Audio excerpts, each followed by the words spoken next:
Hi friends, welcome to my channel Vinitha Arjun devotional. நீங்கள் நம்ம சேனலை ஃபஸ்ட் டைம் பார்க்குறீங்கன்னா மறக்காமல் சப்ஸ்கிரைப் பண்ணிக்கோங்க ஃப்ரெண்ட்ஸ். சஷ்டியில் விரதம் இருந்தால் அகப்பையில் வரும் என்று சொல்வதன் அர்த்தம் என்ன தெரியுமா?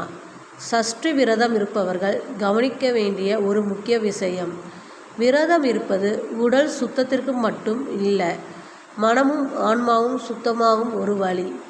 முருகன் மீது நம்பிக்கை வைத்து சஷ்டி விரதம் இருந்தால் நம்ம வாழ்க்கையில் வரும் சோதனைகள் குறையும். அகப்பை என்று சொல்வது நம் உள்ளத்திலும் வாழ்க்கையிலும் வரும் மாற்றத்தை குறிக்கும். கஷ்டங்கள் குறைந்து நல்ல மாற்றங்கள் தொடங்கும் என்பதற்கான அறிகுறி. விரதம் இருப்பதால் பொறுமை, தைரியம், நம்பிக்கை அதிகரிக்கும். இதனால் நம்முடைய எண்ணங்கள் நல்லதாய் மாறி வாழ்க்கையில் முன்னேற்றம் கிடைக்கும். அதனால் சஷ்டி விரதம் என்பது ஒரு வழிபாடு மட்டும் இல்லை, நம்மை மாற்றும் ஒரு ஆன்மீக சக்தி.